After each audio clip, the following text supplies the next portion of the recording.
On va néanmoins enchaîner assez rapidement donc, avec le professeur. Je me suis Daniel Rivière, qui est lui aussi donc physiologiste. Ils vous raconteront ce que ça veut dire, mais c'est quelqu'un qui sait tout du corps humain, en bref. Vous êtes aussi pneumologue, médecin du sport, enfin vous êtes beaucoup de choses. Enfin, je ne sais pas si on dit comme ça, c'est peut-être pas très respectueux, non. Enfin, vous êtes extrêmement compétent dans plein de champs. On s'est disputé avant, c'est pour ça que je vais essayer de me rattraper. Et vous avez été surtout, à l'origine, vous avez formé les professionnels de santé à prescrire des activités physiques, parce que ça, c'était pas naturel. Et vous avez également formé les professionnels du sport, cette fois-ci, à encadrer l'activité physique. Voilà, vous allez nous en dire un petit peu plus sur tout ça. Vous avez 12 minutes. Donc, merci aux organisateurs. Je précise à la modératrice que j'ai négocié avec les organisateurs 15 minutes. Donc j'aurai donc 15 minutes et je remercie les organisateurs de m'avoir invité à venir parler dans la superbe ville de Nice et de m'avoir accordé les 15 minutes. Donc, comme elle vient de nous le dire, je suis un physiologiste et les physiologistes, nous avons l'habitude de définir de quoi nous allons parler. Alors, on va parler de pratiquer dans un but de santé. Première notion, qu'est-ce que la santé? Eh bien, la santé, on vous a parlé d'Agita, qui a été mis en place par l'OMS.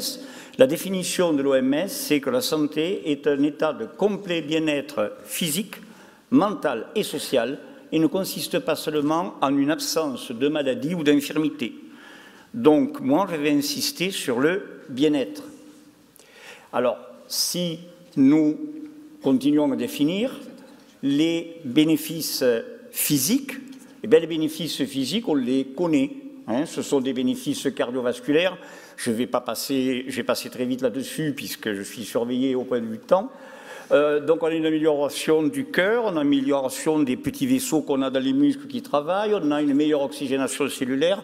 On sait tous que l'on va mieux utiliser ces graisses si on fait l'activité physique. On aura du bon cholestérol, c'est celui qu'on appelle le HDL, qui est le bon, celui qui ne se dépose pas sur les artères. Et puis on va augmenter la force musculaire et améliorer ou maintenir le capital osseux. Et comme tout à l'heure, ma collègue Martine a fait un exposé très sexiste sur le ménage et le fait que l'on promène éventuellement son mari, là, je dis que vous, mesdames, vous êtes beaucoup plus exposées au moment de la ménopause que les hommes à la déminéralisation pathologique qui s'appelle l'ostéoporose.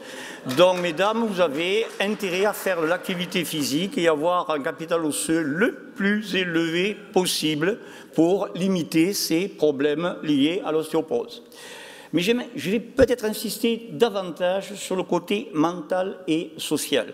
Parce qu'on l'a dit, on est dans un monde difficile actuellement et faire de l'activité physique régulière, on a moins de dépression, on a moins d'anxiété quand on fait régulièrement de l'activité physique. Et on dort mieux. Je ne sais pas si vous le savez, c'est nous, Français, qui sommes les champions du monde de la prise de somnifères. Ce ne sont pas les Américains, c'est nous. Et la prise commence dès l'âge de 11 ans. C'est catastrophique. Alors que, normalement, l'activité physique, ça fatigue. Et puis, au point de vue psychosocial, faire une activité physique, en particulier en groupe, c'est un excellent moyen d'intégration sociale. Et puis, quand on a tous ces bénéfices, puisqu'on parle de mortalité tout à l'heure, on dit, ben, c'est phénoménal, on va vivre plus vieux. Mais est-ce que c'est la bonne question de vivre plus vieux? Est-ce qu'il ne vaut mieux pas ajouter de la vie aux années que des années à la vie? Est-ce que l'idée, ce n'est pas de mourir en bonne santé? Et donc de retarder la dépendance, de retarder le moment où on va avoir besoin des autres parce qu'on va être en perte d'autonomie. Et je vais insister sur cette dépendance. Ça, c'est une diapositive qui est excessivement pessimiste et qui va donc vous bousiller totalement le moral, et qui est excessivement optimiste et qui va vous le redonner.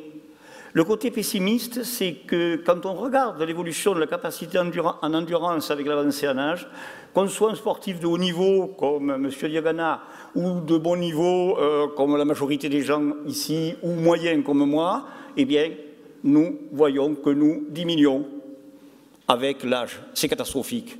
Surtout qu'on va atteindre cette ligne qui est placée par les gériatres à cet endroit-là et qui est le seuil de dépendance à partir duquel on ne pourra plus faire tout seul tous les actes de la vie quotidienne. On y va tous. C'est horrible. Alors ceux qui nous redonnent le moral sont les deux petites flèches vertes. Quel que soit l'âge, comme l'a dit Martine tout à l'heure, quel que soit l'âge où on se met à pratiquer une activité physique régulière, on déplace la droite vers le haut et on retarde la dépendance.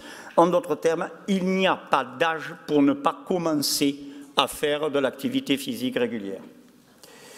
Alors on en arrive aux recommandations. Les recommandations, eh bien, Martine vous l'a dit, c'est 1. Lutter contre la sédentarité, 2. Augmenter le temps d'activité physique. Alors, pour moi, là la diapositive a un peu bougé, je vous prie de m'en excuser, c'est, je pense, le transfert par PowerPoint. De la même manière qu'il y a une pyramide nutritionnelle où on vous dit ce qu'il faut manger, eh bien, nous avons une pyramide des activités physiques dont la base, c'est la lutte contre la sédentarité, au-dessus des exercices type aérobie, je vais vous en parler, au-dessus du renforcement musculaire et au-dessus d'autres possibilités qu'on va pouvoir vous proposer dans la région. Alors, la lutte contre la sédentarité, eh bien, Martine vous l'a dit, c'est diminuer les périodes de temps passées en position assise. Elle vous a dit que la sédentarité tuait plus que le tabac. Or, sur les paquets de tabac, il y a écrit « le tabac tue ». Moi, je propose que les fabricants de canapés marquent « le canapé tue ». Pour l'instant, ils ne sont pas très favorables à ma proposition. Elle vous a parlé de travailler debout. Bon, moi, là, je travaille debout. Elle vous a parlé de ces bureaux qui sont réglables, mais on peut le faire sans aucun problème. Puis, surtout que dès qu'on prend le téléphone au bureau, eh bien, on téléphone en marchant. Donc, on va favoriser la marche à pied. On va tout à l'heure vous expliquer le fonctionnement des podomètres qui mesurent le nombre de pas. Attention, le podomètre, si vous faites du vélo, ça ne mesurera rien du tout, hein. Donc, ça mesure le nombre de pas. Et là, il faudra vous fixer des objectifs, pas forcément inatteignables. Toujours préférer les escaliers. Et s'il vous faut d'excuses, donc on va marquer promener le chien ou alors se faire promener par le chien. Et je ne serai pas sexiste, je ne dirai pas promener sa femme. Hein, voilà, nous sommes d'accord. Alors ensuite, il y a augmenter le temps d'activité physique. Augmenter le temps d'activité physique, eh bien, il y a des recommandations. Il y a des recommandations de l'INSERM, il y a des recommandations de l'ANSES. Et donc, je pourrais m'arrêter là, comme ça, elle serait contente, la modératrice, on aurait gagné énormément de temps, et vous dire, allez acheter ces 2 livres. Je m'arrête. Bon. Le premier fait 811 pages, le deuxième 549. Je ne sens pas un grand enthousiasme dans la salle pour aller lire 811 pages et 549. Donc, je sens que vous allez me demander un résumé. Et donc, ce médecin du sport, qui a une barbe, qui a des lunettes, qui est très légèrement dégarni, je ne sais pas qui peut ressembler, va vous faire un résumé de ces 2 livres en 2 diapositives. Dans 811 pages, 2 diapositives, ça valait vraiment le coup d'être venu. Hein, le rapport qualité-prix, il est bon. Alors, première diapositive. Ce sont les recommandations générales d'activité physique chez l'adulte en règle générale. On parlera après des sujets sains ou des sujets malades. Comme vous l'a dit Martine, eh bien c'est 30 minutes au moins 5 fois par semaine d'activité d'intensité modérée ou 20 minutes 3 fois par semaine d'intensité plus élevée. En diversifiant les activités, en combinant les deux, et dès que quelqu'un me dit 30 minutes, je n'ai pas le temps, je lui dis, mais 2 fois 15. 2 fois 15, je n'ai pas le temps, 3 fois 10. Je ne descends pas en dessous de 10, hein, nous sommes bien d'accord. Il va de soi que ça, c'est en plus de vos activités habituelles. Quand vous allez vous lever tout à l'heure pour repartir chez vous, si vous habitez à 1 minute à pied, vous n'allez pas déclencher le chronomètre en disant « boum, j'ai fait 1 minute, il ne me reste plus que 29 minutes hein. ». C'est en plus des activités quotidiennes, hein, nous sommes bien d'accord. Ensuite, des exercices de renforcement musculaire, des exercices de souplesse et des exercices d'équilibre. On va y revenir. Chez l'enfant, comme l'a dit Martine, il se sédentarise beaucoup plus. Là, c'est carrément 1 heure par jour, avec des exercices de renforcement musculaire, comme tout à l'heure, des exercices de souplesse, et comme ce n'est pas dans l'enfance qu'on améliore son capital osseux, des exercices améliorant la santé osseuse. Et donc, là, vous allez me dire, c'est beau, cette théorie, mais en pratique, qu'est-ce que je vais faire? Eh bien, en pratique, vous allez choisir une activité dont le principal mot, c'est ludique. Il faut que ça vous plaise. Alors, je sais qu'on dit toujours d'aller marcher. Bon, c'est vrai que c'est le plus facile, je l'ai mis ici, la marche.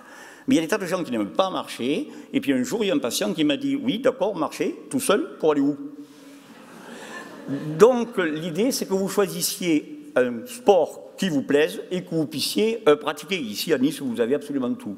En choisir 2 ou 3 pour ne pas se lasser, mobiliser le corps entier, hein, c'est-à-dire que le jardinage avec les deux bras assis sur un petit cielou, comme on dit dans mon pays, ça ne mobilise pas le corps entier. Hein.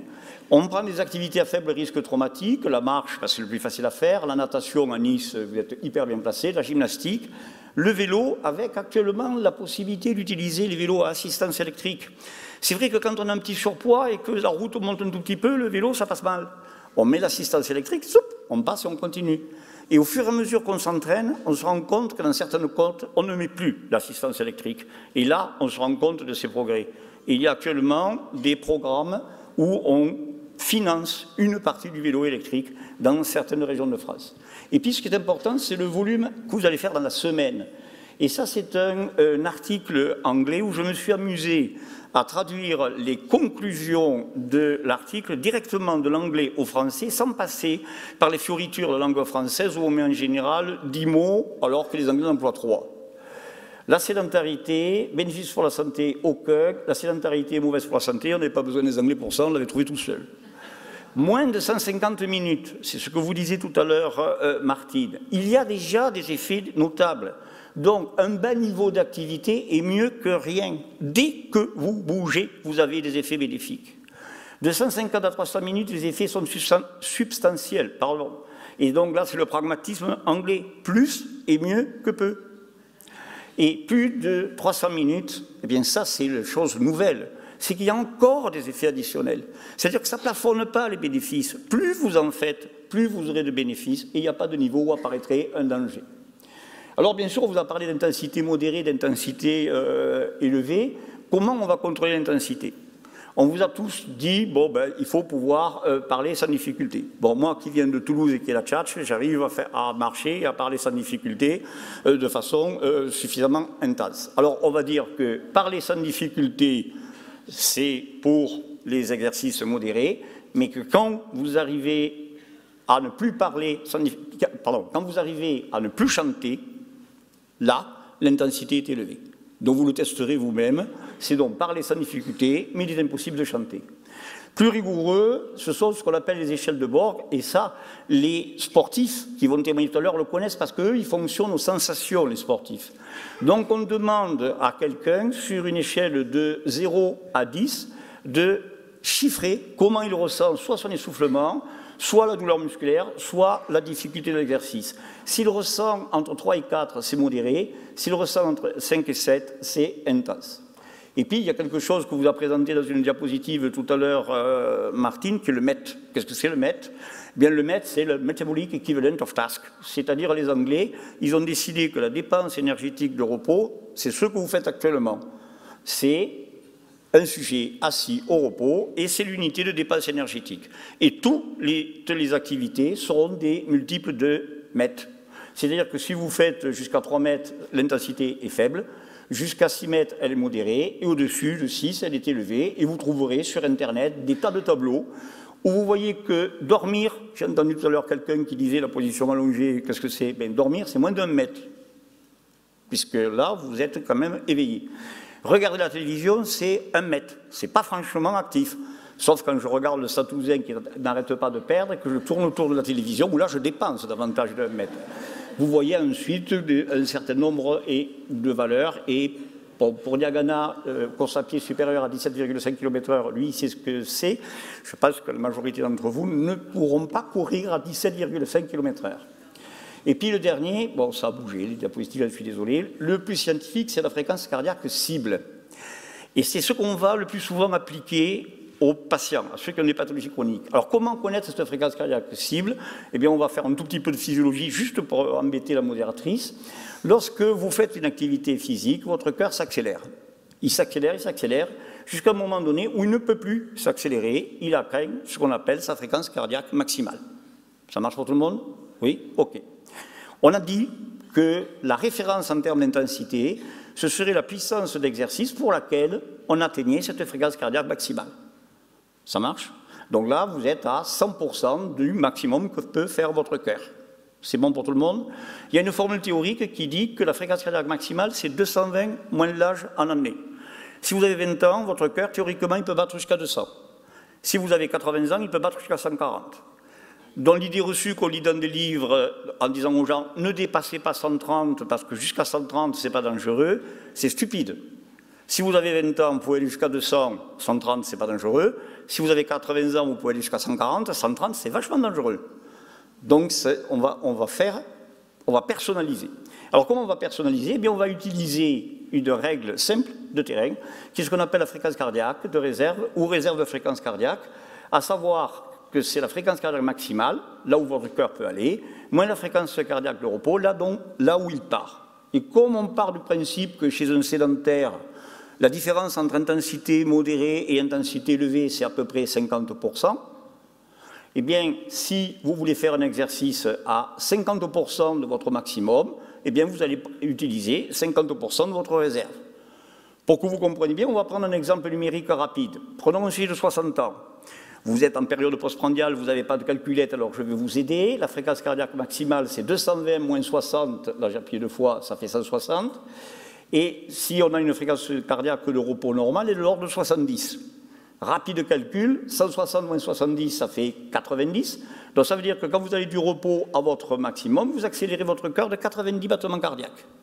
Si vous voulez faire un exercice qui est à 50% de cette réserve, vous l'accélérez de 45 battements. 45 plus 70, vous partez de 70, vous accélérez de 45, vous arrivez à 115 et à 115 battements par minute, vous faites un exercice à 50% de votre maximal. Est-ce que c'est clair pour tout le monde? Non. Oui? Vous pouvez faire le calcul avec 40, vous pouvez faire le calcul avec 60, vous pouvez faire le calcul comme vous voulez. Et surtout, vous pouvez vous responsabiliser en utilisant un cardio-fréquencemètre. Ces petites ceintures que l'on met là, qui enregistrent la fréquence cardiaque et qui l'envoient par télémétrie sur une montre. Et lorsque je prescris de l'activité physique à quelqu'un, je lui dis, il faut travailler par exemple à 115 battements par minute. Je lui dis, vous allez régler l'alarme haute de votre cardio-fréquencemètre à 120. Chaque fois que ça va dépasser 120, ça va sonner. Il faut ralentir. Vous allez régler l'alarme basse à 110. Chaque fois que ça va descendre en dessous de 110, ça va sonner. Il faut accélérer. Et je vais lui dire, faut pas que ça sonne. Donc ça veut dire qu'il sera toujours entre 110 et 120, et donc aux alentours de 115. Alors ensuite, on a le renforcement musculaire. Alors le renforcement musculaire, est-ce que c'est ça? Vous allez dire, attendez, il faut acheter des chaussures, un vélo, un cardio-fréquencemètre, il va en plus nous envoyer dans une salle de musculation. Non, le renforcement musculaire, c'est la musculation douce. La musculation douce, c'est ce que l'on peut faire chez soi sans aucun problème. Avec une chaise, avec un buffet, avec un tapis de sol. Et les autres, c'est quoi? Mais les autres, c'est... Alors ça, c'est des photos que j'ai prises pour le fun, hein, parce que je déconseille cet exercice d'équilibre d'emblée, hein, nous sommes d'accord. Je déconseille cet exercice de souplesse, parce que certains d'entre vous ne vont pas en sortir vivants. Par contre, le meilleur exercice pour la santé osseuse, c'est de monter et de descendre des marches d'escalier.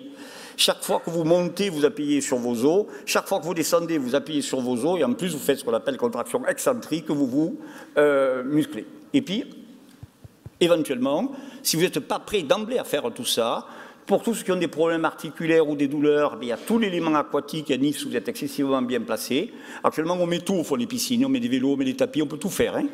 Et éventuellement, pour les autres qui ont besoin de se réapproprier leur corps, qui ont besoin de réapprendre à respirer, il y a le Qigong ou le Tai Chi avec des mouvements très simples pour vous apprendre à respirer.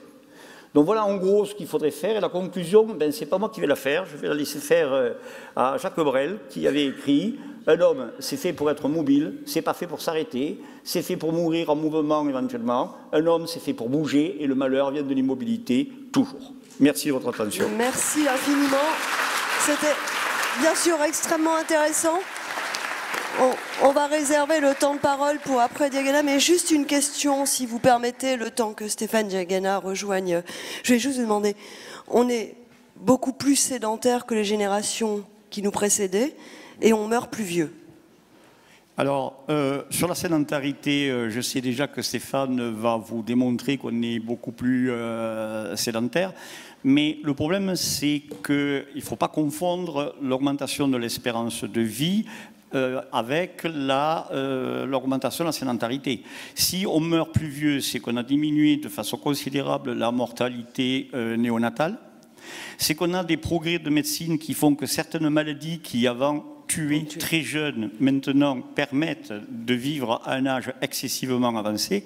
Par contre, si je suis très provocateur, si on continue à rester dans la sédentarité, on va constater, comme dans certains pays, d'une part que l'espérance de vie plafonne, et il y a même eu un article qui a dit que peut-être aux États-Unis, certains déjà. enfants vont mourir avant leurs parents des effets de la sédentarité et de sa conséquence qui est l'obésité morbide. Merci. Voilà.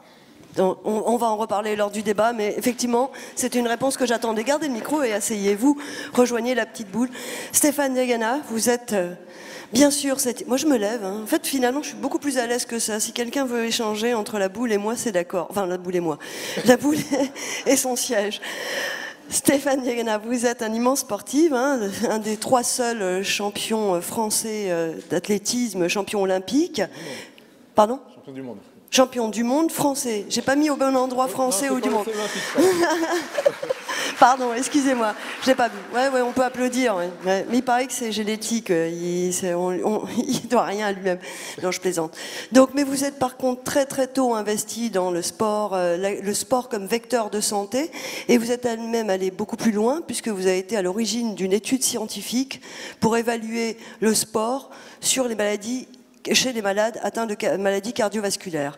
Est-ce que vous pouvez nous raconter un petit peu cet engagement, ce parcours, et surtout un petit peu détailler cette étude ?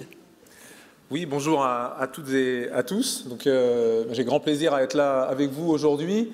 Le sport, je suis tombé dedans quand j'étais petit, ça c'est une chose, mais le sport santé, c'est plus récent, et c'est un sujet qui me passionne. Puisque j'ai eu l'occasion, c'est une histoire voilà, qui a démarré il y a quelques années. J'ai eu l'occasion d'être ambassadeur du PNNS, le Programme National Nutrition Santé, qui dans son 3e plan quinquennal intégrait pour la première fois un volet activité physique, puisqu'on s'est beaucoup intéressé en matière de santé publique aux problèmes de nutrition, aux problèmes de santé liés à la nutrition, et puis on s'est rendu compte de plus en plus que l'inactivité physique et la sédentarité étaient facteurs, comme on l'a vu, de problèmes de santé majeurs. Et donc, dans le 3e volet, il y a eu un volet activité physique, dans le 3e programme, un volet activité physique qu'on m'a proposé de parrainer. Parallèlement à ça, j'ai été sollicité par l'Association française des diabétiques, par la Fédération française de cardiologie, pour la promotion des parcours du cœur, et j'ai découvert plus récemment par la Ligue contre le cancer, et je me suis intéressé au sujet, j'ai fait des études de physiologie aussi et de biologie qui m'intéressaient. Mon passé sportif m'a intéressé à la physiologie aussi de l'effort, et j'ai découvert en lisant, alors pas les 811 pages du rapport de l'INSERM, mais ils font les choses bien, ils avaient fait une petite synthèse sur une 50aine de pages, assez accessible, à quel point l'activité physique était un enjeu majeur, tant de prévention des maladies, mais aussi de traitement de ces maladies. Je me suis souvenu d'ailleurs que sur une pathologie en particulier, la BPCO, qui est la pathologie des fumeurs, cette étude avait testé l'activité physique contre toutes les molécules qui étaient sur le marché pour lutter contre la BPCO, et il n'y avait pas mieux que l'activité physique. Et je me suis dit à ce moment-là, mais si le sport, en tant que vecteur d'activité physique, et vous avez bien compris que ce n'est pas que le sport, c'est l'activité physique qui est essentielle, mais si le sport peut jouer ce rôle, ce sera sans doute le plus beau, et tout le monde du sport doit se mobiliser, les sportifs et d'autres, pour essayer de construire ce sport pour la santé dont on parle aujourd'hui et dont on parle un peu plus depuis la loi sport sur ordonnance. Alors, le recul de l'activité physique, il a été évoqué, mais là on le voit en images, en 200 ans il a été divisé par 8, donc ça ce sont des données de l'IRMES, division par 8 de l'activité physique, parce que recul sur les temps professionnels, recul sur les temps de déplacement, recul sur les temps de loisirs, et je prends souvent cet exemple-là, si on prend les temps de tâches ménagères pas bien agréables, mais aujourd'hui on fait nos courses en un clic. Et quand on va avec sa voiture faire ses courses au drive, on réduit encore son niveau d'activité physique. Parce que c'est une centaine de mètres, un millier de mètres, 1500 mètres qui sont perdus dans les allées de magasins. Certes, c'est pas agréable, mais la réalité, c'est qu'on fait reculer encore. Quand on remplace l'aspirateur par un petit robot, heureusement, il n'est pas trop au point encore, mais il le sera à un moment ou à un autre, et qu'on se met à lire à la place, la lecture, c'est très bien, mais c'est souvent au détriment de l'activité physique. Donc ce recul, il est important, on en connaît les conséquences. Une grosse partie, bien sûr, c'est la révolution industrielle, et puis les métiers, le numérique et le développement des métiers tertiaires. Alors, ça a été dit, c'est jamais trop tard pour s'y mettre, voilà. Il y a une étude dès 91 qui était assez intéressante.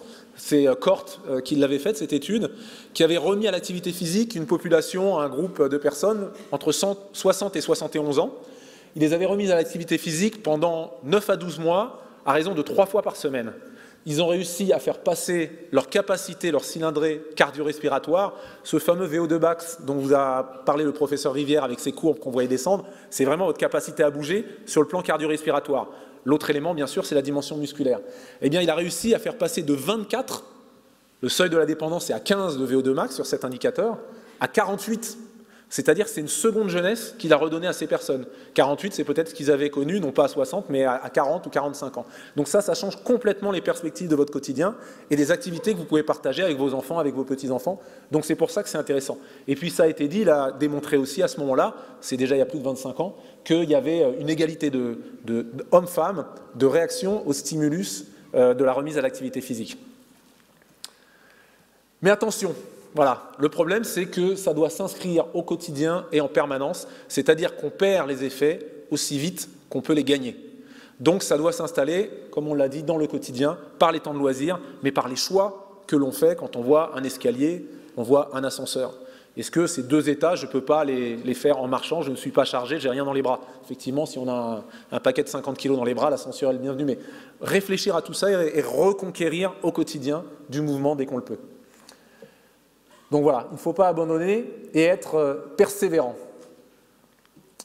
Alors, ce qu'il faut aussi savoir, c'est que nous avons été conçus pour et par le mouvement. À l'époque où on était chasseurs-cueilleurs, cette période, il y a 10 000 ans à peu près, on marchait 10 à 16 km par jour. Aujourd'hui, c'est 2 km par jour. Donc 10 000 ans, ça paraît loin, mais à l'évolution de l'homme, c'est rien. Donc pendant longtemps, toutes nos fonctions se sont développées autour du mouvement. On sait très bien que, par exemple, le retour veineux, les problèmes de jambes lourdes, c'est un problème de vie moderne. Parce qu'en fait, on a sous la voûte plantaire une sorte de plexus veineux qui s'active au bout de 6, 7, 8 pas et qui va permettre le retour veineux. Si on ne s'en sert pas, on a été construit autour du mouvement, ben ça ne fonctionne pas et il y a des dysfonctionnements. Donc, les pathologies dont on sait aujourd'hui que l'activité physique est un facteur de prévention, elles sont nombreuses, dont on sait aussi que l'activité physique peut avoir un rôle thérapeutique, elles sont nombreuses. Vous les voyez ici, maladies cardiovasculaires, surpoids, obésité, hypertension artérielle, cancer, diabète de type 2, maladie respiratoire, la BPCO, la bronchopneumopathie chronique obstructive dont je vous ai parlé, l'ostéoporose, l'arthrose, les dépressions, Alzheimer, la sclérose en plaques, les accidents vasculaires cérébraux. Donc tout ça, on le voit bien, et notamment pour tout ce qui est osseux, pour tout ce qui est musculaire, pour tout ce qui est cardio-respiratoire, on fait le lien assez facilement entre l'activité physique et le maintien et le développement de ces fonctions. Par contre, ce que l'on n'imaginait pas et que l'on découvre beaucoup mieux maintenant, c'est que ce n'est pas juste bon pour vos muscles, mais c'est aussi bon, très bon et très efficace pour votre cerveau. Et je vais vous laisser regarder ce petit film qui en dit beaucoup de ce que l'on découvre actuellement sur les liens entre le corps et le cerveau, dans un monde où on a tendance, malheureusement, à nous couper en deux avec ce corps qui serait l'intendance de nos projets qui sont au-dessus de nos épaules. Et bien enfin, on voit que la santé est essentielle à nos projets et la santé de notre cerveau passe aussi par l'activité physique. Alors, oui, c'est bon ? Ici, à l'INSERM, Francis et Muriel travaillent sur ces rongeurs depuis 2 ans. Ils réalisent une expérience inédite en France. D'un côté, des souris en cage. De l'autre, les mêmes souris, mais avec un détail en plus, celles-ci peuvent courir dans une roue. Ainsi, les 2 chercheurs peuvent comparer les effets sur les souris actives et inactives. Derrière son écran, Francis observe en direct l'activité des rongeurs.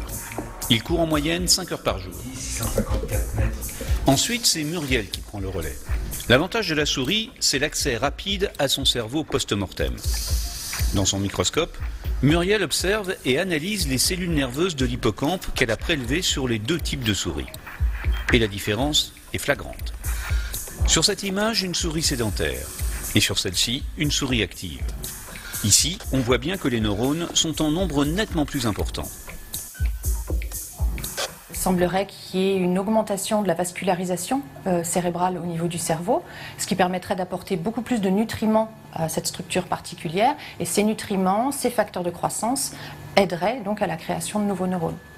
Mais cette expérience sur les rongeurs est-elle applicable à l'homme ? Muriel en est convaincue. Ce phénomène que nous étudions plus particulièrement, qui est la création de nouveaux neurones, c'est un phénomène qui existe donc chez l'homme. Donc on a vraiment de fortes raisons de penser que l'exercice physique pourrait agir sur la mémoire et les états anxieux, par exemple, en passant par ce phénomène qui est la neurogénèse hippocampique adulte. L'exercice physique développerait donc de nouveaux neurones.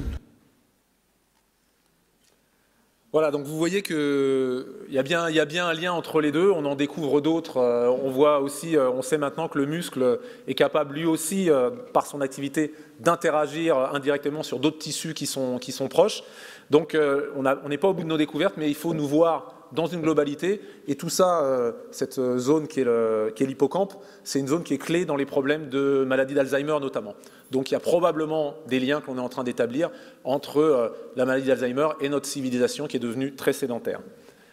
Alors de la communication à l'action, deux grandes questions se posent, c'est comment accompagner de manière efficace, il y a quelques clés qui vous ont été données, vers une pratique régulière, adaptée et durable pour des personnes qui sont atteintes de maladies chroniques ou assez sédentaires. Et puis comment rendre accessibles les offres d'activité physique adaptées à ce public, parce qu'il y a bien une question de financement, et à l'heure où on parle de sport sur ordonnance, la question du financement. Si la haute autorité de santé reconnaît certaines activités comme une thérapeutique non médicamenteuse, c'est bien un soin, et donc ce soin, il faut qu'il soit accessible au plus grand nombre, il n'y a pas de raison qu'il y ait de discrimination là-dessus, donc le problème du coût est important.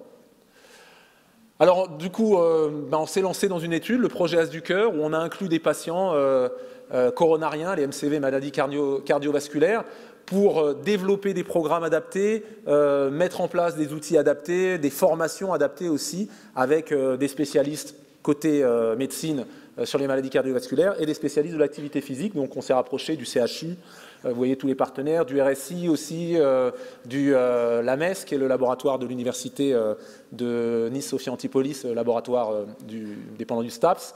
Et donc on a mené une étude scientifique avec un double objectif, un volet psychocomportemental, comment on accompagne au mieux et de manière durable, pardon, j'ai tout cassé, de manière durable ces personnes avec un profil particulier. Et puis la deuxième question, est-ce qu'il y a un impact médico-économique, comment on peut le mesurer? D'où le rapprochement avec le RSI notamment. Donc je vais passer sur le détail, mais en gros on a inclus une cinquantaine de patients, deux sous-groupes, un avec une autonomisation progressive, c'est-à-dire quelques séances encadrées pendant 3 mois, et puis au fur et à mesure une majorité de séances non encadrées et des séances en autonomie, et puis un groupe qui a été avec ensuite du suivi, en plus du suivi téléphonique, des outils, des cahiers d'entraînement, des programmes, et puis un groupe qui a été plus encadré fortement, que l'on a laissé après les 5 mois d'intervention, 6 mois d'intervention, un peu plus livré à lui-même. Et on a observé derrière, sachant qu'on a eu un groupe témoin avec les gens qui avaient répondu au départ pour rentrer en inclusion dans le programme, et qui n'ont pas pu y entrer pour différentes raisons, et qu'on a observé qui étaient éligibles pour être dans un groupe témoin. Et ce que l'on a observé, déjà sur la condition physique, un test standardisé, le 6 minutes marche. C'est un test, on vous propose de marcher et essayer de faire la plus grande distance en marchant. On a eu des gains de 8% pour l'ensemble des participants, les deux groupes. Test de force des membres inférieurs, 34%, en 5 à 6 mois d'intervention à raison de 3 fois par semaine, sur des tests assis debout avec une chaise en 30 secondes. Et puis fréquence cardiaque de repos, ça c'est important aussi, diminution de 9% avec des écarts bien plus importants, certains qui répondent plus que d'autres à la reprise de l'entraînement, et une fréquence cardiaque après le 6 minutes marche diminuée de 5,3%.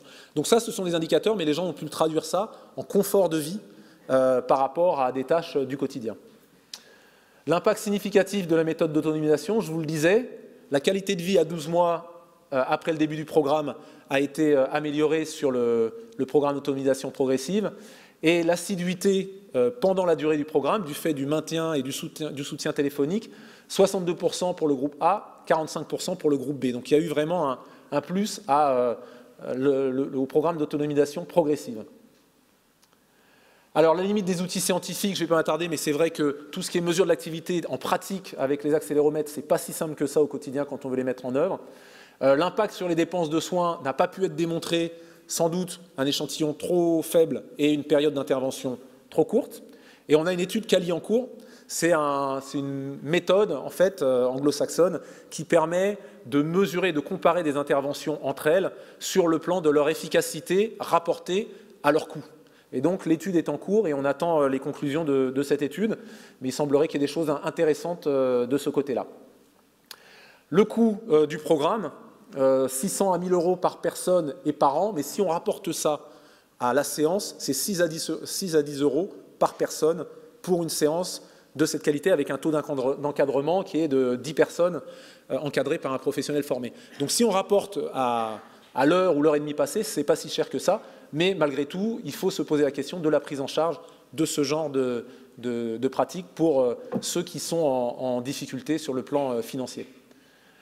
Voilà pour ce que je voulais dire, et comme je ne veux pas être trop long parce que je suis surveillé par Odile, mais qui m'avait 12 minutes retard, et j'arrête à 11:36,96, c'est une vieille habitude le chronomètre.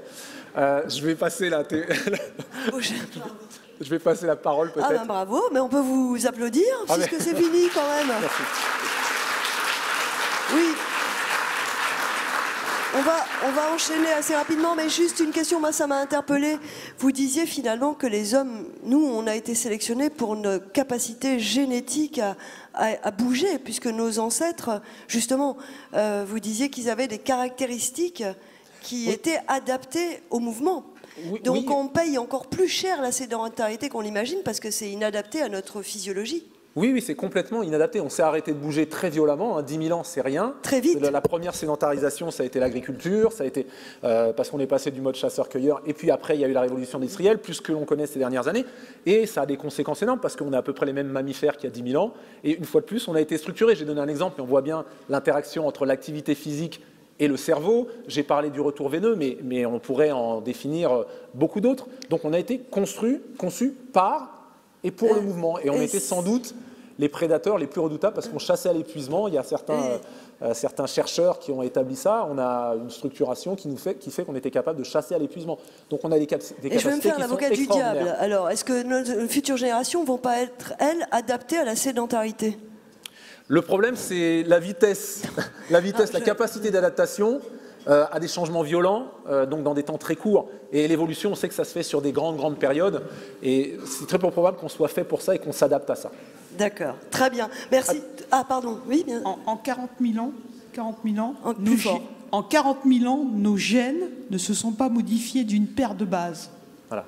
Alors, notre mode de vie s'est modifié en 70 ans. Très bien, merci. On va y revenir après la discussion que l'on aura.